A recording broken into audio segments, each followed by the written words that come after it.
Assalamualaikum warahmatullahi wabarakatuh. Eee, Selamat bertemu dalam video pembelajaran Accounting Information System. Nah, kali ini kita akan membahas tentang, data normalization. Topik ini ada di dalam buku Accounting Information System, Romney, bab 4, Relational Database ya, di bagian appendix. Nah, mohon maaf ini, berbeda dengan biasanya, kita melakukan rekaman secara khusus ya karena, pada saat pembelajaran di kelas, belum sempat tersampaikan materi ini jadi sebagai tambahan. Nah, jadi di dalam, materi sudah disampaikan bahwa, eee, salah satu permasalahan yang dihadapi dengan database yang masih berorientasi file yaitu, eee, filenya biasanya besar ya. Nah, berakibat sulit untuk melakukan, penambahan, penghapusan, atau pengubahan data. Nah, lebih spesifik lagi disebut sebagai anomali. Anomali addition, deletion, dan, eee eee, revision atau change ya, data. Nah, berakibat, dengan model data seperti ini, yang cukup besar, flat ya, dalam satu sheet misalnya kalau di Excel, itu akan memiliki redundant ya, sangat besar. Redundant ini maksudnya the same data is repeated ya. Data yang sama diulang-ulang di dalam beberapa, tempat di dalam database tersebut. Nah, oleh karena itu, eee, untuk mengolah secara efisien harus dilakukan, eee, perubahan ya dalam desain, penempatan data-data ini. Jadi tujuan dari pengolahan dalam database yang berorientasi database relation adalah untuk mengurangi redundancy ya, data redundancy is reduced or eliminated. Nah, dalam rangka mengurangi ini dilakukan namanya proses, data atau normalisasi data. Yaitu proses menganalisis data untuk membuat struktur database yang paling efisien ya, the most efficient database structure.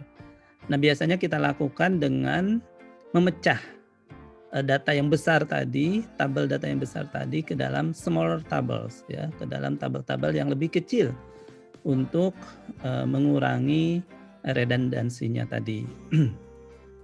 Nah, proses ini dilakukan melalui, normalisasi ya, yaitu kita buat tabel tadi menjadi memenuhi, syarat sebagai tabel dalam bentuk normal pertama, first normal form ya, kemudian, kalau sudah mencapai, bentuk first normal form, dibuat lagi untuk menjadi, second normal form ya, memenuhi syarat, sebagai, data atau tabel yang, memenuhi bentuk normal kedua, dan terakhir data tersebut kita olah lagi supaya memenuhi bentuk normal ketiga. Nah, bentuk normal ketiga inilah yang, rasa-rasanya sudah bisa dikatakan efisien ya. Meskipun ada lagi lanjutannya sebenarnya yang tidak dibahas di sini, yaitu fourth normal form ya, dan Boyce code dan selanjutnya ya. Secara teori masih bisa, dicari lagi yang lebih efisien. Nah, cara kerjanya ada di flowchart ini ya. Graphically describes the normalization process, disebutkan di situ ya. Proses normalisasi digambarkan secara, grafis ya. Jadi pertama dari data yang tidak normal dilakukan transformasi ya. Transformasi pertama ini akan menghasilkan data atau tabel yang memenuhi syarat normal pertama. Nah, ini masih belum efisien, diolah lagi ya untuk memperoleh tabel yang memenuhi syarat normal kedua, dan terakhir diolah lagi untuk memperoleh tabel yang memenuhi syarat normal ketiga. Ini sudah dijelaskan apa yang dilakukan masing-masing, tapi nanti kita, jelaskan di bacaannya ya, di bacaannya juga, disampaikan kembali. Nah, kita akan menggunakan data contoh ini sistem informasi akademis ya, Tampilannya kira-kira kalau dibaca, secara konvensional ya, kita tampilkan dalam bentuk KRS gitu ya, kartu atau KHS, kartu hasil studi, ya kira-kira seperti ini ya. Biasa kalau di kampus-kampus yang memiliki KRS, KHS ini, tampilannya seperti ini, ada nama, ada nomor, pokok mahasiswa, ada prodinya apa, dan kemudian dia memilih, atau mengikuti mata kuliah apa saja, kodenya, namanya, deskripsinya, dan berapa nilai yang didapat sehingga memperoleh, IPK atau GPA berapa ya, di sini 3,2. Ini salah satu data saja ya. Nah, biasanya kalau ini dibuat di dalam Excel ya, tabel atau database yang berorientasi file, nah kita nyusunnya seperti ini ya supaya mudah dibaca ya. Jadi step anymore tadi, ada di prodi information system ya, mata kuliah yang diikuti ini ada 3 ya, nama kode mata kuliahnya saja di sini ya. Dan ada 2 yang lainnya sehingga ada 3 mahasiswa misalnya untuk, memungkinkan kita buat pengolahan ya, kalau satu saja kan tidak memungkinkan. Tapi sebetulnya biasanya, mahasiswa yang dikelola atau diolah, cukup banyak ya, satu kampus ini ya. Sehingga, database yang harus kita siapkan memang harus yang paling efisien supaya, lebih mudah mengolah, data ini. Nah, dalam bentuk Excel pertama ini tidak normal ya. Nah, kita bisa menyatakan ini tidak normal adalah, kita bisa melihat di sini ya, di, salah satu field ya, berisi lebih dari satu, nilai ya untuk, satu baris ya. Ini kan sebetulnya, untuk satu mahasiswa dia punya ternyata 3 nilai course, karena mahasiswa ini mengambil 3. Kalau yang mengambil 2, ada 2 nilai course ya. Jadi seolah, ini tidak, baris itu kita tidak konsisten gitu ya, yang ini 1 orang ya, tapi ternyata yang course ini menjadi 3 course ya. Ya kita bisa baca memang ya. Nah tetapi sebetulnya ini mengalahi, syarat normal pertama ya. Bukan saja syarat normal kedua, ketiga gitu ya. Jadi kalau sudah menilai syarat normal pertama pasti syarat normal kedua dan ketiga tidak bisa terpenuhi. Jadi cirinya adalah it has repeating group of data, yaitu one or more attribute includes more than one value ya. Jadi yang lain 1 dia, 3. Itu bisa 1 seperti ini, bisa ini 2 sebetulnya ya. Jadi course ini juga nilainya 3, yang ini 3, yang ini nilainya 2, yang ini 2, padahal yang lain untuk baris yang sama atau record yang sama nilainya 1. Oleh karena itu, untuk memperoleh first normal form ya, kita harus melakukan yang diulang tersebut harus dihilangkan ya. Dan yang kedua, kita harus berikan unique parameter key ya untuk setiap baris nanti ya, untuk setiap baris. Nah, ini hasilnya adalah, tabel yang sudah memenuhi first normal form.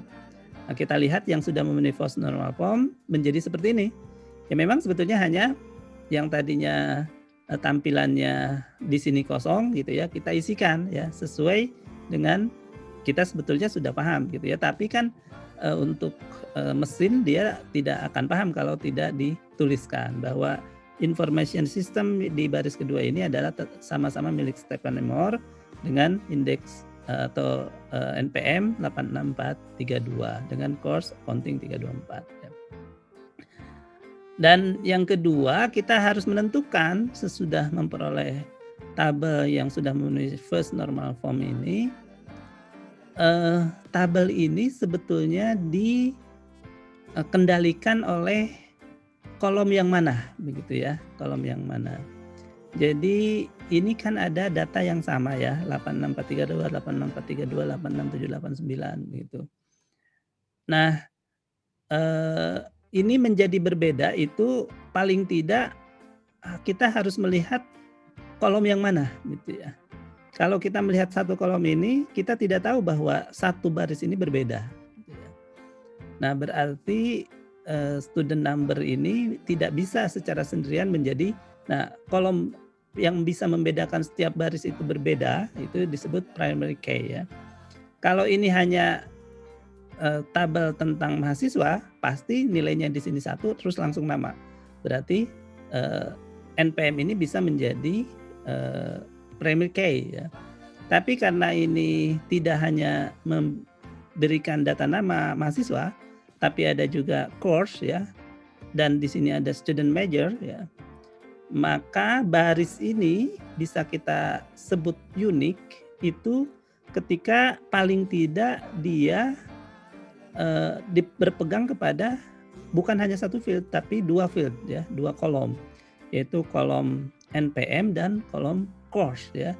Jadi kalau 2 gabungan ini kita pegang, maka pasti yang setiap baris ini akan berbeda ya. 86432 dengan IS 315 pasti berbeda dengan 86432 dengan accounting 324. Meskipun di sininya sama gitu ya. Ini samanya karena tergantung dengan ini ya. Course-nya ini sama juga karena course-nya karena orang mahasiswanya sama ya. Nah, jadi kita sekarang sudah menentukan first normal form, sudah tidak ada group atau tidak ada field yang nilainya lebih dari 1, dan yang kedua kita sudah punya primary key dari tabel ini. Nah, jadi sekarang kita sudah bisa beranjak ya dari first normal form bagaimana supaya bisa memenuhi second normal form. Nah, syarat second normal form ini adalah di sini ya.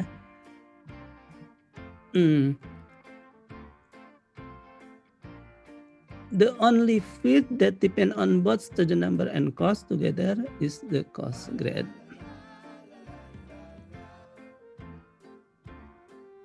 Nah, jadi in table 42 the primary key of the student table is the combination of student number and cost. Nah, syarat second normal form adalah when the primary key is concatenated ya.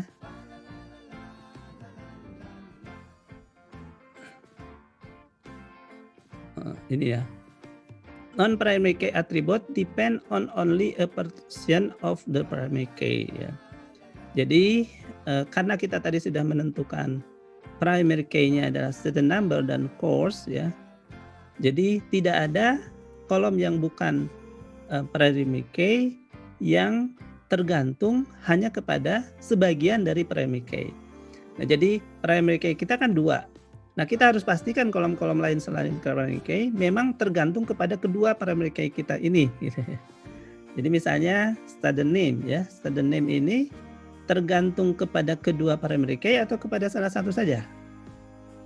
Nah, ternyata hanya kepada salah satu primary key saja, yaitu student number gitu ya. Berarti ini tidak memenuhi syarat normal kedua, tabel yang memenuhi bentuk normal kedua gitu.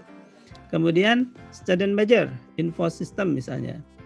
Ini tergantung kepada student number dan course atau kepada salah satu saja dari student number dan course ya.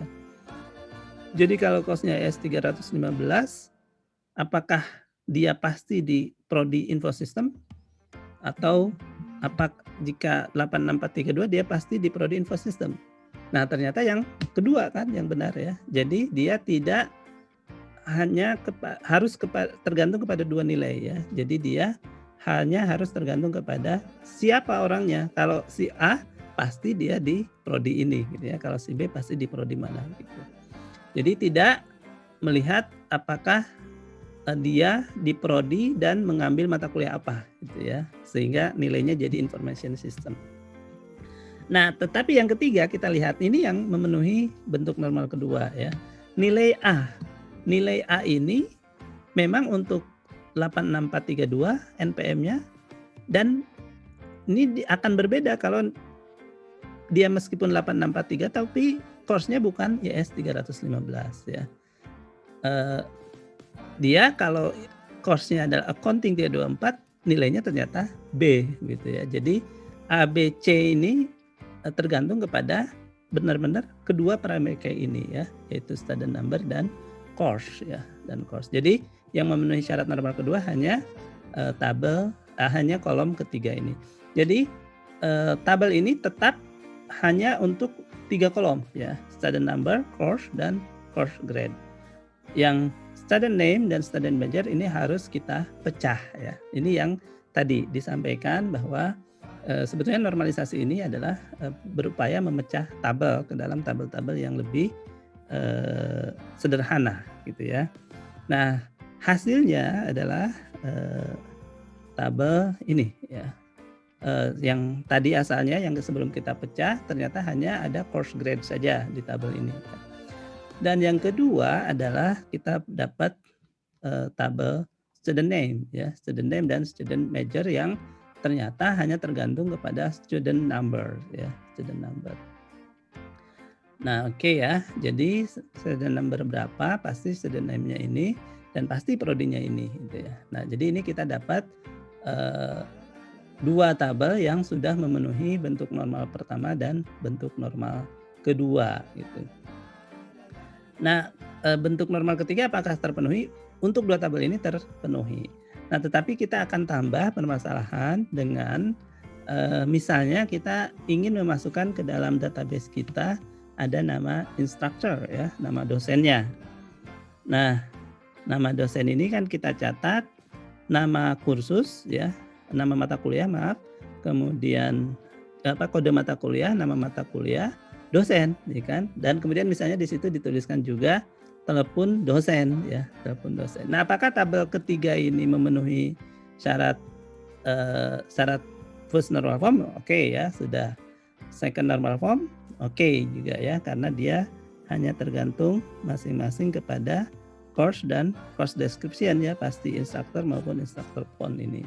Nah, tetapi di syarat normal ketiga ada tambahan ya, ada tambahan yaitu no intransitive dependencies exist, yaitu all data fields functionally depend on the primary key and only the primary key ya. Jadi kita lihat ya, apakah ada kolom yang tidak tergantung kepada primary key ya, tidak tergantung kepada primary key seperti di syarat 2 ya, tetapi sekarang ada tambahan gitu ya. Apakah ada kolom lain yang menjadi ketergantungan suatu kolom gitu ya. Kalau tadi harus kedua-dua primary key tersebut, kalau sekarang adalah apakah ada yang menjadi fungsional dependence lain ya terhadap suatu kolom tertentu. Nah, kalau kita analisis tabel ketiga kita ini ya, ini kan primary key-nya adalah kode mata kuliah ya. Nama mata kuliah pasti sangat tergantung kepada kode mata kuliah ya. Instructor, kode mata kuliahnya apa? Instrukturnya pasti beda kan ya, dengan kode mata kuliah yang berbeda. Nah, kita anggap ini tidak ada aturan bahwa boleh seorang instruktur memiliki beberapa mata kuliah gitu ya. Berarti kalau ada aturan seperti itu, nah berarti ini beda lagi, ini juga tidak memenuhi syarat normal ketiga untuk instruktur ini. Tapi di sini asumsikan bahwa si instruktur ini dia hanya boleh memilih satu mata kuliah saja. Kalau di barat sepertinya katanya seperti itu ya, tidak bisa memiliki lebih dari satu mata kuliah gitu ya. Di luar negeri maksud saya. Nah, yang terakhir ini instruktur phone yang ternyata kalau kita analisis memang dia memiliki boleh primary key-nya course ya, tapi sebetulnya dia tergantung bukan kepada course itu ya. Untuk menjadi unik sih dia unik ya dengan course tadi ya, tapi dia tidak tergantung kepada course ya, dia functionally dependent kepada instruktur ya, ketergantungannya secara fungsional kepada si instruktur. Jadi kalau instrukturnya berubah, nah pasti nomor teleponnya berubah gitu ya, bukan karena course-nya berubah, mata kuliahnya berbeda gitu ya, tapi karena instrukturnya. Jadi mata kuliah itu yang hubungan kedua dia gitu ya. Pertama hubungannya dengan course-nya gitu. Nah, oleh karena itu ini harus dipecah menjadi kembali 2 tabel ya. Yang pertama adalah tabel mata kuliah yang isinya tadi database dan ini dosen, dan kedua adalah tabel instructor ya. Jadi nomor telepon ini sebetulnya harus misah ya di dalam tabel tersendiri, digabungkan dengan harus ada primary key-nya. Primary key-nya adalah nama dosennya itu ya, dengan nama dosen siapa, instructor phone-nya siapa. Nah, dengan kita mempunyai instructor tabel ini, kita bisa menghubungkan tetap dengan course tabel ya, yaitu melalui foreign key ya, foreign key.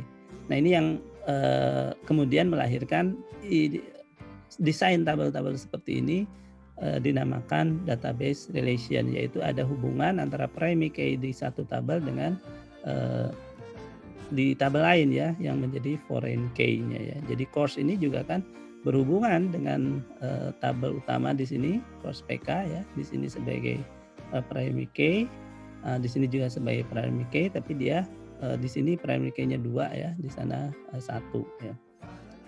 Nah, kira-kira seperti itu sebetulnya ya, proses dari normalisasi ini.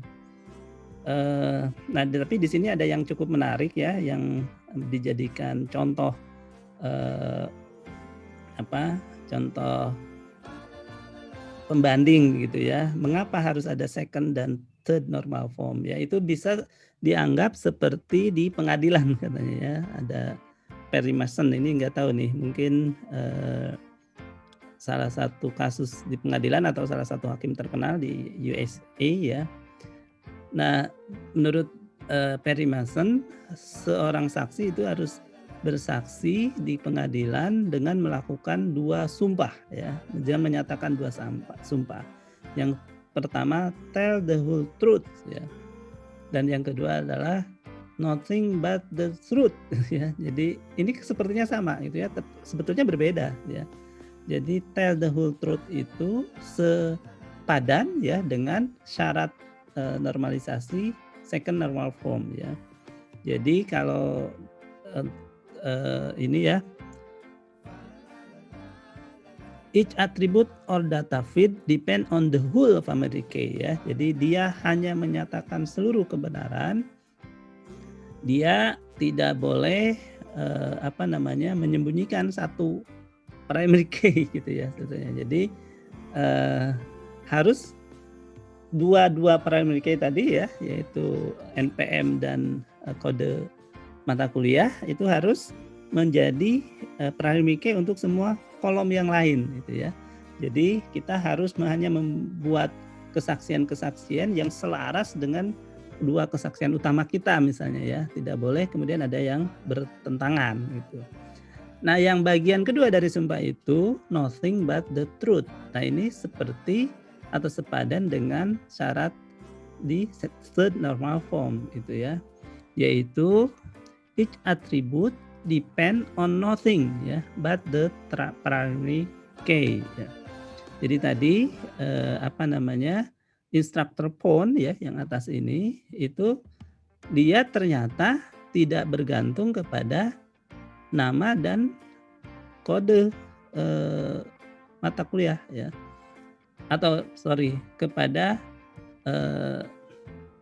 yang ini ya, yang tabel ketiga itu kan diperkenalkan yang ini, yang baru ini ya.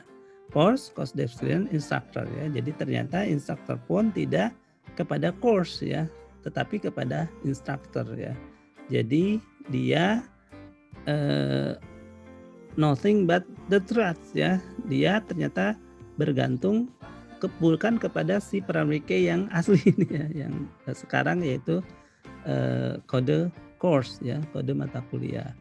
Nah, padahal harus semuanya bergantung kepada kode mata kuliah. Jadi terpenuhi dua kesaksian, 2 sumpah kesaksian itu harus dari 2 sisi ya. Tell the whole truth and nothing but the truth ya. Oleh karena itu juga dalam tabel normalisasi harus second normal form ya. Harus memenuhi 2, kalau ada 2 ya atau 3 primary key, Dan yang ketiga untuk memenuhi third normal form, jika hanya satu primary key tidak ada kolom lain yang tidak bergantung kepada primary key itu ya. Nothing but the truth gitu. Nah, demikian ya yang dapat disampaikan sebagai penjelasan dari appendix bab 4 database relational ini ya, relational database. Nah, mudah-mudahan bisa cukup jelas untuk teman-teman juga nanti melakukan ketika menyusun database ya. Langkah pertama adalah mendesain bagaimana tabel-tabel ini harus dibuat gitu ya. Data-data ini harus disimpan. Nah, ini harus yang paling efisien. Nah, untuk memperoleh data yang efisien, tidak redundant, tidak berulang-ulang ya, itu harus dibuat paling tidak memenuhi first normal form, second normal form, dan terakhir third normal form. Demikian, terima kasih. Silakan dikerjakan latihan-latihannya. Assalamualaikum warahmatullahi wabarakatuh.